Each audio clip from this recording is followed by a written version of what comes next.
As we begin our course in cultural psychology, I guess the first thing we should probably do is kind of define what is cultural psychology. Right? That's kind of the first. Okay?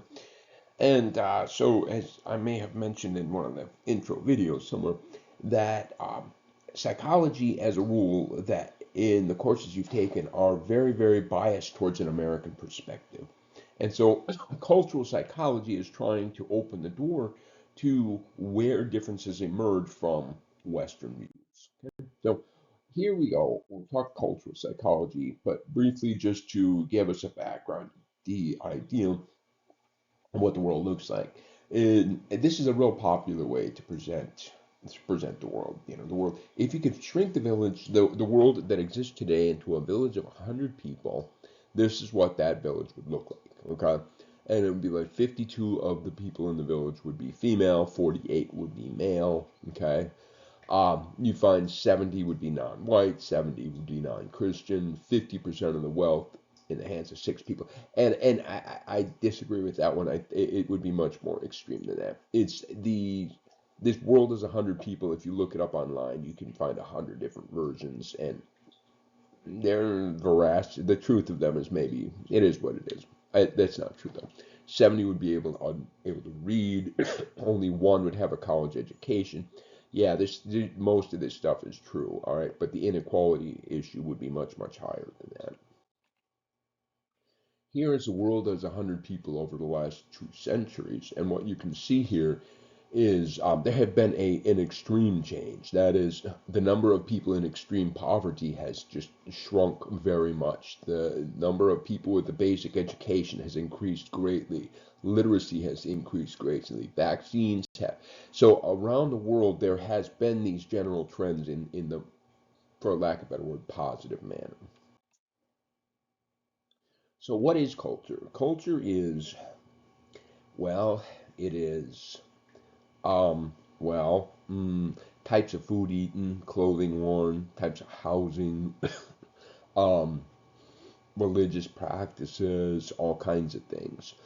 But no matter what, even though it is kind of hard to define culture, there is no doubt that culture is a product of social learning.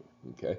And so it is clearly this idea that because you grow up in a particular world, you see people behaving in certain ways, and therefore you tend to behave in ways that are similar to the people around you. And that's culture. That's what it is these general tendencies and characteristics shared by a group of people, and they're transmitted through social learning. We find that cultural boundaries aren't real clear. That is, within the United States, I've lived in various places in America. I was born in Wisconsin. I'm living in Texas. They are way different. Yet they're both American. Okay, they're both American in this way. They're versions of American. We also find that this culture is difficult because, especially with the internet and ways that we can interact with each other, we can communicate with people on the other side of the planet, at the exact moment. We don't have to, wait or nothing. And so you find that this top set of curves might represent, 100 years ago, the average Italian culture and then the average Greek culture, and you can see that there's a fairly large gap with some overlap, of course. But now, perhaps if you look today, you would find that this average Italian culture and average Greek culture, while again having a truth to them, some differences, they're still they're shrinking, right? From a stats class, it's called effect size, right? On the top left is large effect size, bottom right, small effect size. There's your stats for you. Okay, so clearly that it's shrinking. The differences are just disappearing with time. And so one of the biggest goals of this course is to reduce ethnocentric thinking. Ethnocentric thinking, and we all do this, okay? So don't even, I'm not going to pretend I'm high and mighty. Ethnocentric thinking is the idea that we believe that our cultural practices are the best and at the most extreme, not just the best, but the only way to do things.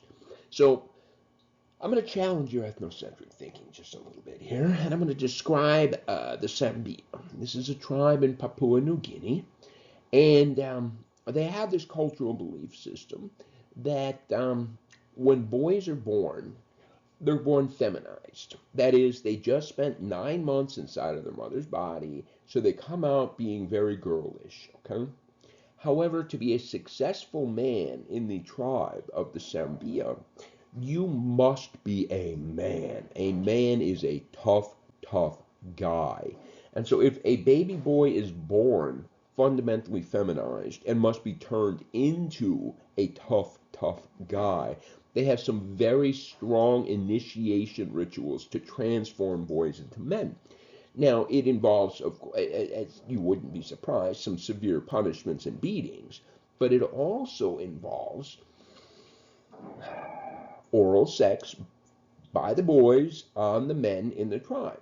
Now, again, this you got to take your ethnocentrism and think about it. Now, what's happening is the Sambia believe that the essence of manhood is sperm, and this is a belief shared by many, many, many groups.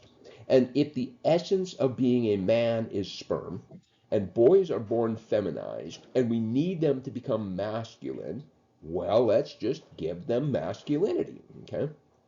And so these boys, they go from these variety of stages throughout their life where they are giving oral sex to ingest semen, and then they themselves are the ones that do it to the younger boys, and then they as they get older they move into more of a heterosexual marriage. Okay, but when we hear this, it is a reflexive thing to just go, ew, is that legal and moral?